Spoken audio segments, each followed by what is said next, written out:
Nous sommes samedi 19 octobre. Mesdames et messieurs, bonsoir et bienvenue dans ce journal.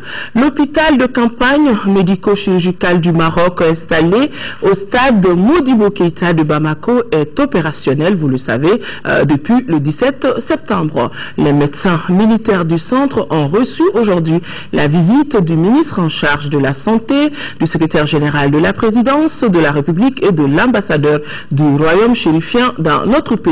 Les trois personnalités sont arrivées à l'hôpital pour constater de visu le déroulement des opérations, en présence évidemment de notre reporter Adama Koudjou. Le service rendu par les médecins militaires de l'hôpital de campagne médico-chirurgical du Maroc, installé au stade Modibo Keïta de Bamako, est jugé satisfaisant. Le constat a été fait par le ministre de la Santé et de l'Hygiène publique. Ousmane Koné a salué la mission marocaine, les services de sécurité et de santé du Mali pour la bonne organisation en vue de la prise en charge gratuite des patients. La population est correctement traitée, les malades sont satisfaits. Le second objectif, c'est encourager l'équipe marocaine encore une fois, témoigner de notre reconnaissance pour les services qui sont offerts. Après environ un mois de service au Mali, l'affluence ne faiblit pas à l'hôpital de campagne. On dépasse les 20 000 prestations, on a délivré plus de 15 000 ordonnances et on a opéré plus de 80 malades. Et Dieu merci, les suites opératoires sont sans incident. Et on a hospitalisé au voisinage de 200 malades qui présentent des affections médicales à différentes étiologies. Ça continue, il y a des hommes et des femmes, des civils, des militaires qui viennent du nord, du sud du Mali, de toutes les régions. Donc il y a vraiment de quoi être très très fier, il y a de quoi être très très réconforté, parce que ça traduit tout simplement une partie du travail que nous pouvons accomplir ensemble. Pour rappel, l'hôpital de campagne médico-chirurgicale compte 24 médecins marocains qui opèrent dans divers domaines de la santé.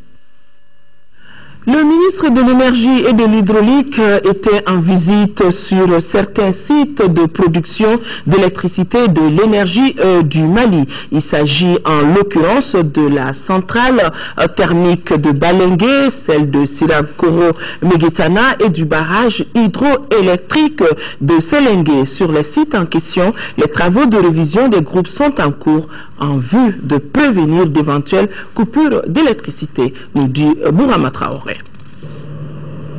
Première étape de la visite ministérielle, la centrale thermique de Balengue. C'est le plus grand site de production d'électricité de Bamako avec une capacité de 45 MW. Ici, on s'active à réviser les différents groupes avant le début de la saison chaude. Une période au cours de laquelle la demande en électricité est forte. À la centrale de Balengue, ce qui retient plus d'attention, c'est le nouveau laboratoire. Unique en Afrique de l'Ouest et doté de matériel de dernière génération, ce laboratoire permet d'analyser la composition et la qualité du combustible. À la date d'aujourd'hui, on a un certain nombre de groupes en pendant la puissance totale avoisine plus de 25% de la puissance totale du parc. C'est des groupes qui sont à l'arrêt pour des révisions générales ou des réhabilitations. Et ce qui fait que cette situation a même obligé l'énergie du Mali à passer par la location de 40 MW qu'ils ont installés à Dakar et qui approvisionnent la ville de Bamako aujourd'hui. C'est suite à cette situation que j'ai instruit à la Direction générale de l'énergie du Mali de faire en sorte que l'ensemble des groupes soient disponibles d'ici fin février. Après le site de Balengue, le ministre Keïta s'est rendu à la centrale thermique de Sirakoro Meguetana, deuxième étape de la visite. Ici également, les travaux de révision des groupes se poursuivent normalement. Le tour des installations a permis au ministre de l'Énergie de s'en rendre compte et d'insister sur le respect du planning. Une fois les différents moteurs mis au point, la centrale thermique de Sirakoro Meguetana aura une capacité de 40 MW. Le constat général est positif. Il est satisfaisant parce que j'ai remarqué que l'ensemble des plannings est suivi normalement. Une autre infrastructure à recevoir la visite du ministre Mamadou Frankali Keïta est la centrale hybride de Olesebougou. Un examen reçu en matière de production d'électricité que le gouvernement entend étendre sur d'autres localités du pays. La partie solaire approvisionne la ville dans la journée jusqu'à 16h, 17h en fonction de l'ensoleillement, et le thermique reprend le soir, ce qui nous permet de réduire sensiblement le coût de production, et nous sommes en train d'aller vers cette nouvelle technologie que nous sommes en train de doubler dans des villes comme Banka, Sokoro, Nara, Djema. Dernière étape de la visite ministérielle, le barrage hydroélectrique de Sélingué. Sur ce site, le ministre Keita a constaté également le démarrage des travaux de révision décennale des 4 groupes qui alimentent le barrage. Cette infrastructure électrique a une capacité de 44 MW. Tous ces travaux de révision visent à répondre à la demande des populations. Une demande qui s'accroît chaque année de 18% selon l'énergie du Mali. Le 16 octobre de chaque année, le monde entier célèbre la journée mondiale de l'alimentation. Le thème retenu pour la 33e édition est des systèmes alimentaires durables au service de la sécurité alimentaire et de la nutrition. Compte tenu de la fête de la Tabaski, la journée a été célébrée aujourd'hui, samedi 19 octobre. La cérémonie a enregistré la présence de plusieurs membres du gouvernement et partenaires techniques impliqués dans la lutte contre l'insécurité alimentaire dans notre pays. Reportage Agali Aguissa. S'alimenter est un besoin biologique dont la vie dépend. C'est pourquoi chaque année, la date du 16 octobre est célébrée Journée mondiale de l'alimentation. Le thème retenu pour cette 33e édition est des systèmes alimentaires durables au service de la sécurité alimentaire et de la nutrition. Le thème choisi cette année s'inscrit parfaitement dans la vision de la FAO d'un monde libéré de la faim et de la malnutrition, dans lequel l'alimentation et l'agriculture contribuent à améliorer le niveau de vie des populations. En même temps que l'insécurité alimentaire, la malnutrition est un souci majeur au Mali. Chaque jour, une centaine d'enfants meurent pour des raisons liées à la malnutrition dans le pays. Les Nations Unies entendent poursuivre leurs actions d'assistance aux populations vulnérables. 41% du coût du financement du programme alimentaire prioritaire pour le nord du Mali sont déjà acquis selon le coordinateur. Un programme estimé à 106 millions de dollars. Un appui qui mérite d'être renforcé par des actions techniques.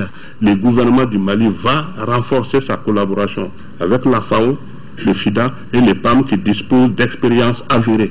Faire évoluer les filières et les systèmes alimentaires vers plus de durabilité écologique, sociale et économique, en s'appuyant sur la mise en place de l'approche chaîne de valeur. La cérémonie a été marquée par la visite des stands, des produits agricoles transformés et des résultats de recherche en matière de vulgarisation des techniques agricoles y sont exposés. Le ministre du Développement rural et le ministre délégué en charge de l'élevage, de la pêche et de la sécurité alimentaire étaient pour leur deuxième journée en 4e région en zone officerie Ségou. Dans la zone de Djoro, les ministres ont visité des infrastructures et échangé avec les acteurs. Amagire Ogobaradolo. Mission de découverte et de partage des potentialités réelles de développement rural dans le delta central nigérien de Ségou. Elle a conduit les 2 ministres concernés dans la zone officerie de Ségou, notamment dans la zone de Djoro. Djoro, où la délégation a visité les outils de travail et échangé avec les acteurs. La visite du réseau d'irrigation a suscité en nous beaucoup d'interrogations. Interrogations par rapport aux vocations d'avoir des terres exploitées par l'officerie.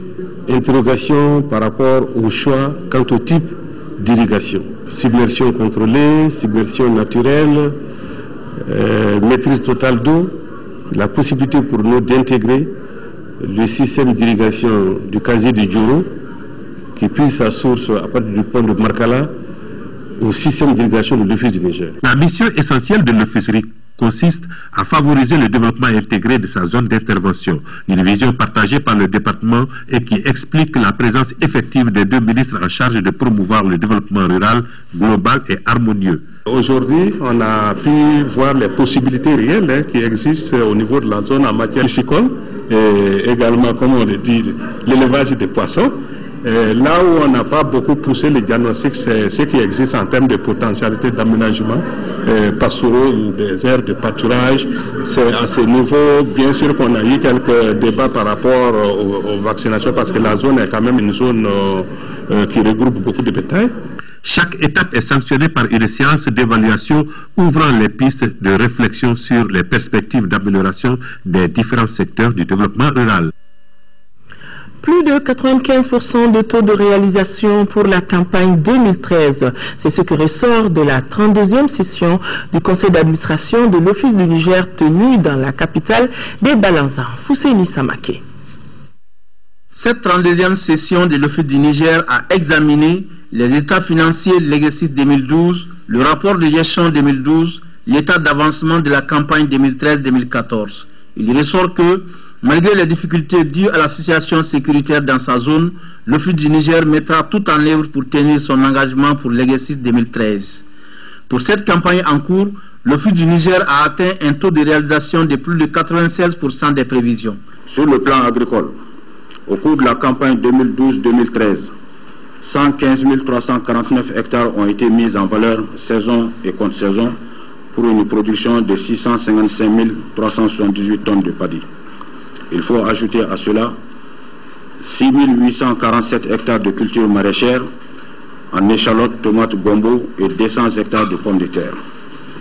La culture du maïs hybride et de la pomme de terre connaît un essor remarquable dans notre zone d'intervention. Certaines recommandations issues de cette session devraient permettre de combler les retards dans la réalisation des projets et programmes suite à la suspension du concours de certains partenaires techniques et financiers. Nous avons jugé nécessaire de rectifier et de recentrer un peu certaines choses. Et c'est pourquoi certaines recommandations qui nous ont paru importantes se sont imposées. Il y a une recommandation pour revoir un peu les objectifs. Les problèmes environnementaux ne doivent pas être laissés pour compte. L'Office du Niger est sans doute un instrument privilégié de développement agricole dans notre pays quand on sait que seulement 10% de ses potentialités sont exploitées. Restons à Ségou pour parler de solidarité. 40 millions de francs CFA, c'est le montant d'un don que la fondation Cheikh Mansour Haïdara vient de faire à la communauté musulmane de Ségou. Le don, composé de 2 corbières et de tapis, a été remis ce vendredi en présence des autorités de la région, nous dit Kambesila. 2 corbières, un pour la mosquée de Amdalaï et l'autre pour la mosquée de la commune rurale de Pelengana, plus un important lot de moquettes destinées à la grande mosquée de Ségou. Ce sont là des dons de la fondation Cheikh Mansour Haïdara pour les communautés de Ségou et de Pelengana. L'ensemble de la donation a coûté aux généreux donateurs 40 millions de francs CFA. L'initiative s'inscrit dans le cadre du mois de la solidarité. Nous avons fait ces gestes au nom de l'islam. La fondation va faire d'autres gestes les jours à venir. La cérémonie de remise officielle qui a regroupé les autorités administratives et politiques ainsi que plusieurs leaders religieux de Ségou a été une occasion pour le maire Youssouf Karamoro Simaga et le gouverneur de Ségou de saluer à sa juste valeur le geste. C'est le mois de solidarité, le mois où nous devrons partager autant que possible ce qu'il faut avec les personnes les plus vulnérables. Et c'est dans ce cadre que nous sommes là aujourd'hui en tant qu'autorité. Au nom de la communauté ségouvienne et de l'ensemble des musulmans de la région, Madame Seyd Touré a assuré d'une utilisation judicieuse du don de la fondation Cheikh Mansour Haïdara. Fondation qui n'est pas à sa première donation et qui n'entend pas rester là pour soutenir les populations de Ségou. La société de téléphonie Sotelma Malitel a saisi ce mois de la solidarité pour renforcer son élan de générosité envers les démunis à travers des dons de vivres à plusieurs associations d'enfants. Des vivres d'une valeur de 20 millions de francs CFA, compte rendu Abdul Karim Kaba. 300 sacs de riz, autant de cartons de lait pour bébé, 60 sacs de sucre, plus d'1 millier de t-shirts, le tout pour 20 millions de francs CFA, constitue le don de Sotelma Malitel. Ces vivres sont destinés aux villages SOS de Sanangourba et de Kita, aux associations Amaldem et Cris des Mers, aux enfants des victimes de la guerre et à l'hôpital Gabriel Turi. La remise s'inscrit dans le cadre du mois de la solidarité. C'est donc pour moi un agréable plaisir d'apporter la modeste contribution de la Sotelma SA aux efforts que les autorités maliennes déploient au quotidien pour donner de l'espoir à ses frères et sœurs qui partagent avec nous les mêmes droits. La Sotelma SA restera toujours présent au prix des autorités de la République et des populations maliennes afin d'affirmer sa volonté d'entreprise citoyenne par des actions de partenariat dans le domaine social. Au nom du gouvernement, au nom de mon collègue en charge de l'action humanitaire, nous vous remercions pour ce geste. 20 millions, c'est pas donné par le temps qui court. Et je vois très bien que c'est traduit en aliments, beaucoup de lait, beaucoup de sucre, ça veut dire beaucoup d'énergie, beaucoup de vitamine A. Et j'espère que ce don contribuera à la croissance des enfants. Des remises symboliques et des prestations des enfants pour la paix ont agrémenté la cérémonie. Le réseau Femnet Mali a tenu hier vendredi une conférence d'information sur le genre et le changement climatique. L'objectif était de démontrer aux femmes la pertinence de leur engagement pour atténuer les effets des changements climatiques. Compte rendu Isaac Tchenou. Il s'agit pour Femnet Mali, à travers cette conférence, d'informer et de sensibiliser sur le genre et le changement climatique.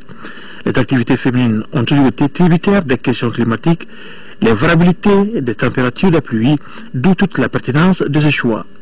Cette rencontre est une réunion préparatoire de la conférence de Varsovie sur la question.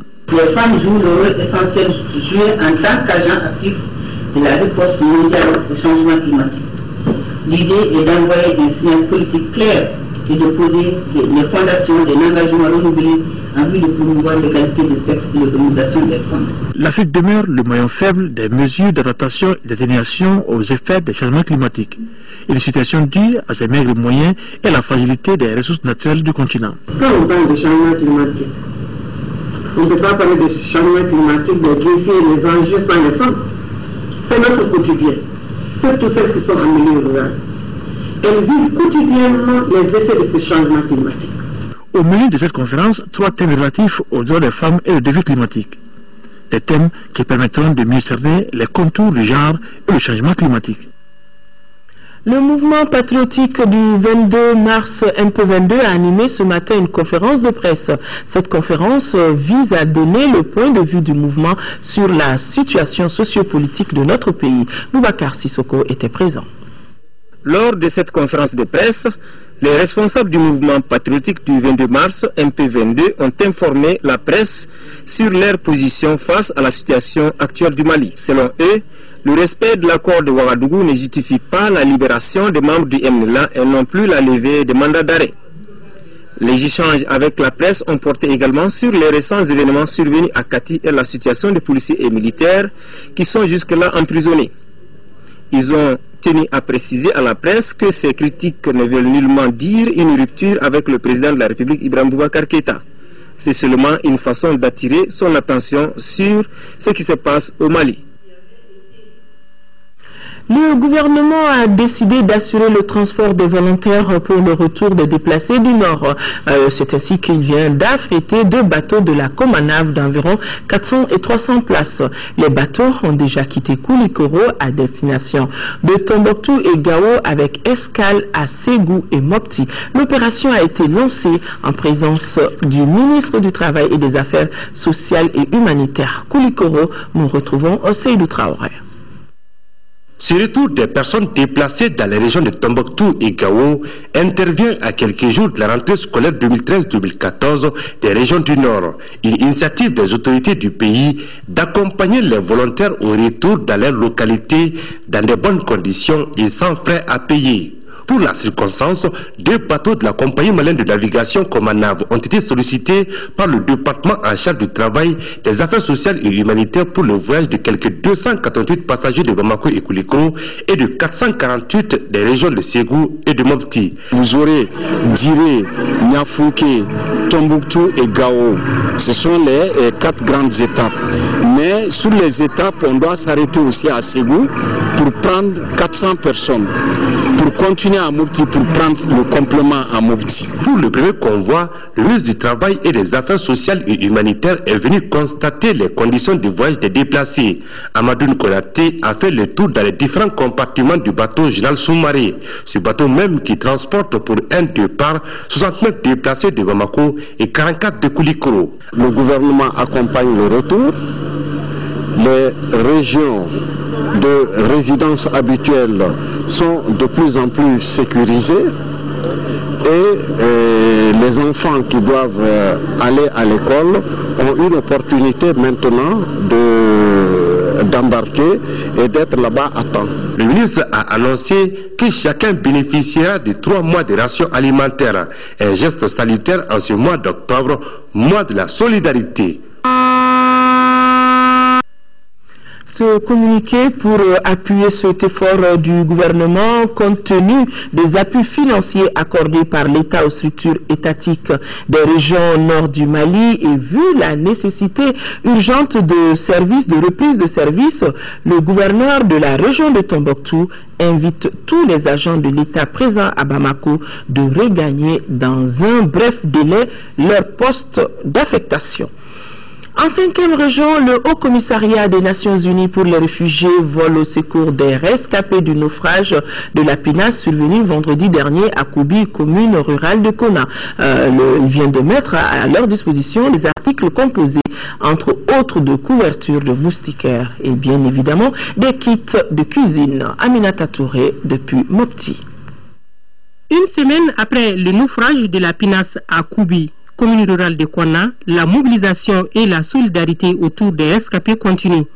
C'est ainsi que le Haut Commissariat des Nations Unies pour les réfugiés vient de mettre à leur disposition un important lot de matériel. Donc, quand on a appris de l'incident, j'étais contactée par le développement social et la protection civile. Et c'est pour cela qu'on est venu pour remettre le cadeau symbolique. C'est juste symbolique parce que je sais que donner 200 kits de NFI ne va pas résoudre beaucoup de problèmes ou soulager les souffrances que les gens ont eues. En recevant ces différents lots de matériel, les bénéficiaires ont remercié le donateur. Vraiment, je ne sais pas comment vous dire. Parce qu'on est très contents, très fiers de vous. Depuis qu'on a eu l'accident là, il y a 3 ministres qui ont passé avec le gouverneur de Mopti et son staff. Donc vraiment, on n'a pas quoi à vous dire. À HCR, vraiment, on vous dit merci. La remise s'est déroulée en présence des autorités communales de Kona, des autorités coutumières du village de Koubi, mais aussi des partenaires de l'UNHCR qui sont l'UNICEF, le PAM, l'OIM et l'Intersos. Yehoué, pour ceux qui ne parlent pas son raïs, voudrait tout simplement dire le retour à la maison ou sinon le retour au bercail. C'est le nom du projet d'assistance aux populations déplacées internes du Nord Mali qui vient d'être lancé dans le village de Bagoudje 2, c'est dans le cercle de Gao. Ce projet vise non seulement à favoriser le retour des déplacés dans leurs localités respectives, mais aussi de faciliter la réinsertion socio-économique de ces populations. L'assainissement qui est au centre de nos préoccupations a été le premier temps de ce projet. Compte rendu Boubacar Bablé Touré. Financé à hauteur de 300 millions de francs CFA, ce projet intitulé Yehougué comporte 2 phases. Une première qui favorise le retour des déplacés internes de San, Tomina et Mopti dans leur localité par la prise en charge des frais de transport. Une deuxième intitulée Cash for Work, travail contre argent. Cette réinsertion socio-économique va se faire à travers le Cash for Work. Le revenu de ce Cash for Work va permettre à cette population, à cette couche défavorisée, vraiment de subvenir à certains de leurs besoins quotidiens. Pour la mise en œuvre de ce projet, plusieurs activités génératrices de revenus sont prévues en faveur de ces populations, parmi lesquelles la fixation des dunes, le surcreusement des mares, l'assainissement et le reboisement. Une initiative saluée par les notables et les autorités régionales de la cité de Askia. Les activités d'assainissement organisées à Bagoundje 2 sont le point de départ de ce projet. Le village de Bagoundje 2 est fier d'être les pionniers pour le lancement de cette activité. Nous remercions vivement le projet et particulièrement un Monde qui va recevoir à travers son cash work ces braves déplacés. D'une durée de 50 jours, ce projet a été financé par Caritas Allemagne et mis en œuvre par les ONG Enda Mali et Caritas Mali. Les populations de Samanyana et de Bali, respectivement des communes rurales du Mandé et de Bankoumana, disposent désormais des adductions d'eau. Les forages réalisés par l'ONG COFESFA, collectif des femmes pour l'éducation, la santé familiale et l'assainissement à hauteur de plus de 25 millions de francs CFA, ont été inaugurés aujourd'hui, nous dit notre envoyé spécial Fademba Keita. Le forage de Bali, commune rurale de Bankoumana, a été le premier à être inauguré par les autorités politico-administratives, accompagné par les responsables du collectif des femmes pour l'éducation, la santé familiale et l'assainissement, COFESFA Iriwaton. Cette adduction d'eau s'ajoute aux 6 bornes fontaines de Samanyana et Samanyana-Somono, alimentées par un château. Ces réalisations ont été entièrement financées par la fondation luxembourgeoise Raoul Foloro à plus de 25 millions de francs CFA. Dans le cadre d'une étude de milieu qu'on a eu à réaliser dans la commune de Bankoumana, que nous avons constaté qu'au niveau de Bali, il y a une insuffisance et un problème d'eau crucial. Nous avons constaté qu'à partir de ce forage de Samanyana, nous pouvions réaliser des adductions d'eau pour servir la population de Samanyana et même de Samanyana-Somono. Le geste humanitaire contribue à alléger les souffrances de ces populations qui n'ont plus besoin de faire des kilomètres pour accéder à l'eau potable. Je vais profiter pour lancer un appel à tous ceux-là qui sont là à bien conserver leur ouvrage pour qu'ils puissent être pérennes. Nous remercions l'ONG COFESFA Iriwaton pour ce forage au bénéfice des 1300 habitants de Bali. Nos femmes parcouraient des kilomètres pour nous ravitailler en eau. Nous avons désormais de l'eau potable, la gestion nous revient. Ces actions et toutes celles déjà réalisées par la COFESFA s'inscrivent dans le cadre de son projet intitulé Programme de santé communautaire de base CATI. À travers un sketch, les élèves ont soumis à l'ONG la principale préoccupation qui leur tient à cœur, le problème d'infrastructures scolaires. Le conseil communal de la mairie de la commune 5 a tenu au palais de la culture Amadou en Pateba un débat public sur le projet de budget au titre de l'exercice 2014. Il s'agissait là à travers cet espace de rendre effectifs les principes de la gestion concertée des affaires communales à travers l'installation des cadres de concertation et de dialogue entre élus et citoyens. Agibou Koulibaly. Il s'agissait à travers cet espace d'informer les hommes de médias, les citoyens de la commune 5 et l'ensemble des Maliens sur les réalisations du conseil communal de l'exercice 2011-2012 et le projet du budget au titre de 2014. Nous avons fait un plan qui a été élaboré avec l'appui de l'ensemble des services techniques, en tout cas de l'État, qui nous ont accompagnés. Tous ceux qui avaient une compétence avérée ont été sollicités et nous ont accompagnés dans cet exercice. Et c'est ce que nous avons commencé à réaliser, et là-dessus nous avons eu l'appui financier d'organismes importants ou bien à travers nos coopérations décentralisées qui ont estimé que nous avons un plan et qui a été examiné par des évaluations techniques et qui ont permis à ce jour de pouvoir mobiliser plus de 7 milliards de francs CFA. Cette tribune a permis aussi aux membres du conseil communal d'éclairer la lanterne des citoyens et hommes de médias sur la question des investissements, entre autres. Si un effort est fait par l'extérieur, à l'interne, les contribuables n'ont pas une attitude citoyenne en tant que telle, c'est-à-dire quand on exige le changement de son cadre de vie, quand on exige qu'il y ait l'eau et l'électricité à l'école, quand on exige qu'on doit avoir des soins de santé acceptables, et bien on doit aussi payer ses impôts. En vue du renforcement des capacités, les élus et le personnel de la commune 5 ont et continuent de bénéficier des formations tant à l'intérieur qu'à l'extérieur. Les sociétés minières, je vous le disais dans les titres, les sociétés minières occupent une place importante dans l'économie de notre pays. Les 5 mines d'or de la région de Caille ont versé ces dernières années plus d'1 milliard 300 millions de francs CFA dans les caisses de l'État. En plus de cet apport, elles contribuent au développement de plusieurs communes à travers des réalisations dans les secteurs sociaux de base. Cependant, les populations estiment que ces réalisations ne sont qu'une goutte d'eau, expression consacrée, une goutte d'eau dans la mer. Notre équipe de reportage conduite par Mohamed Diarra s'est rendue dans les zones minières de Caille. Le Mali, troisième producteur d'or en Afrique, avec une dizaine de sociétés minières dont la moitié se trouve en première région, soit 5 au total.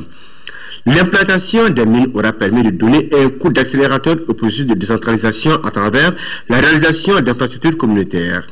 Ce n'est pas tout, des centaines d'emplois ont été créés. Dans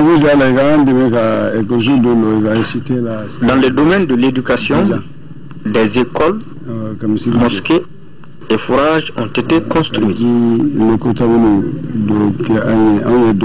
L'avantage que nous tirons de cette présence-là, j'ai dit que ces mines souvent ils soutiennent la commune dans l'éducation, dans le programme de l'éducation, dans l'alphabétisation, dans la lutte contre certaines maladies dans la contrée. La plupart de ces réalisations se font conformément à un programme de développement communautaire préétabli par la mine avant le démarrage de l'exploitation. L'agissement au niveau des populations est double. D'abord, c'est légal, ce qui est requis par la loi. La société ne fait pas cela parce qu'elle est gentille, mais elle doit le faire parce que c'est une obligation contractuelle. D'autre part, la société fait certaines actions, telles que le PADI, qui ne sont pas dans une disposition légale, mais qui contribue à apaiser non seulement le climat avec la société, mais aussi ça fait partie des valeurs, surtout de la société anglo-ashanti. La commune de Sadiola a une particularité avec la mise en place du plan d'action de développement intégré de la commune de Sadiola-Padi, un projet financé par les mines de Sadiola et de Yatela Semos à près d'1 demi-milliard de francs CFA. Les Padi opèrent dans 3 grands axes, à savoir l'agriculture et l'élevage, le renforcement des capacités et l'accompagnement des petites et moyennes entreprises à travers la microfinance. On a commencé avec 150 millions. Au jour d'aujourd'hui, par exemple, le budget de cette année, ça frôle les 500 millions. Des activités tangibles qui ont contribué à donner un nouveau visage aux communes bénéficiaires. Mais ce n'est pas tout, l'arbre ne doit pas cacher la forêt.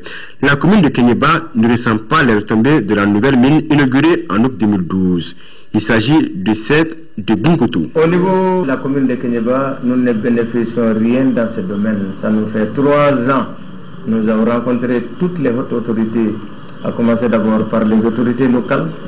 Et je confirme l'hypothèse que pour le moment, Kungoto ne paye pas de patente à Kéniéba, mais ça c'est dû au fait que le projet a été inauguré en 2012 et le projet a été exonéré pour 2 ans. Donc à partir de juillet de cette année, Kungoto va commencer à payer les patentes juillet. Donc ça veut dire qu'en fin d'année, Kéniéba recevra sa part de patente. Par contre, la commune de Sadiola et Sitakili perçoit plus de 200 millions de francs CFA comme patente annuellement. Le paiement des taxes contribue au développement de la commune.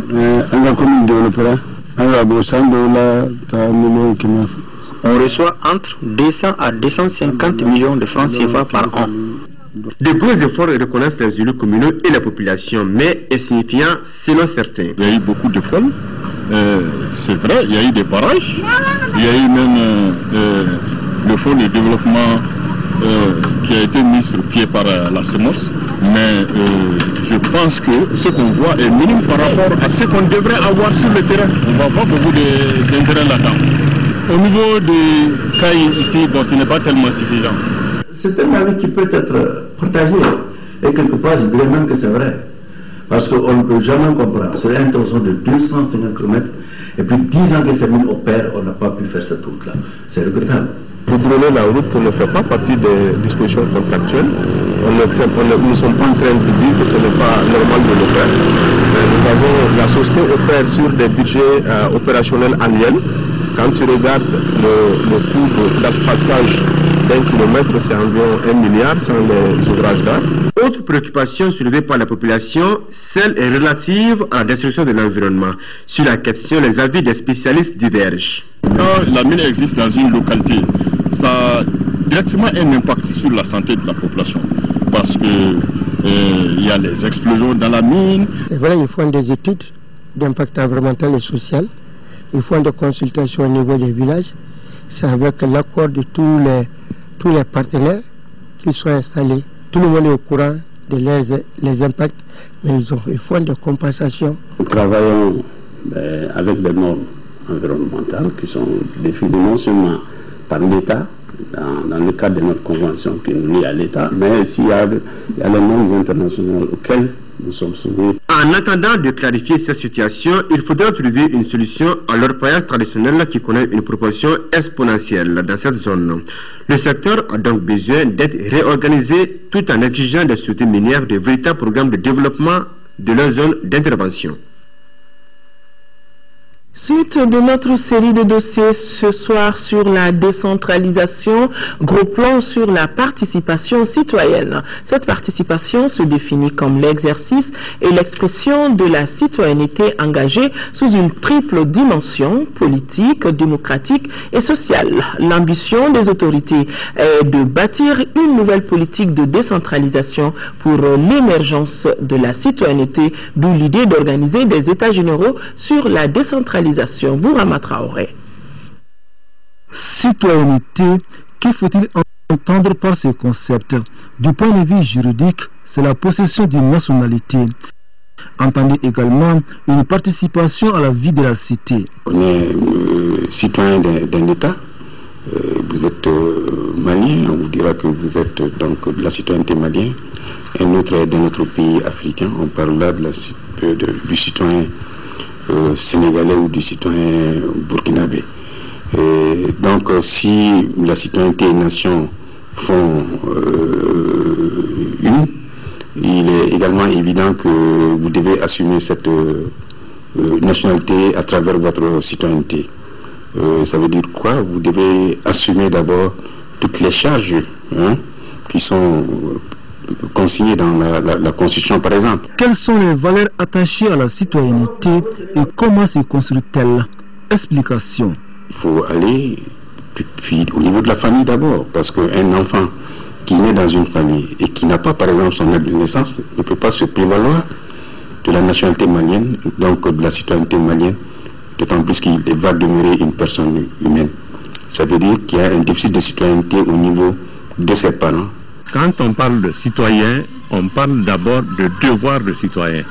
Mais il me semble que maintenant, quand nous parlons de citoyen, nous commençons par nos droits. Citoyen, ça vient du mot cité. C'est un habitant de la cité. Il faut d'abord que la cité existe pour qu'il y ait le citoyen. La cité ne peut pas exister sans que le citoyen se dépense, qu'il fasse l'effort nécessaire pour construire sa cité. Et donc ça veut dire que ce sont les devoirs qui sont antérieurs aux droits. C'est dire tout simplement que les citoyens ont un rôle essentiel à jouer dans le développement local. Cette participation est l'expression de la citoyenneté active et engagée sous trois dimensions: politique, démocratique et sociale. La citoyenneté, c'est d'abord le travail, la création de richesses, mais c'est aussi le partage, la solidarité, l'entraide, c'est-à-dire partager équitablement les fruits de cette croissance entre les fils du pays. La meilleure manière, n'est-ce pas, de se rendre compte que le Mali est en réalité un pays démocratique et décentralisé, c'est que chacun de nous a le droit de voter. La participation citoyenne apparaît comme un élément fondamental pour la réussite du processus de la décentralisation. Décentralisation est notre concept à préciser. Il ne faudrait surtout pas confondre la décentralisation avec le développement régional et local. C'est pourquoi moi je ne considère jamais la décentralisation comme une politique. Je dis que c'est une stratégie.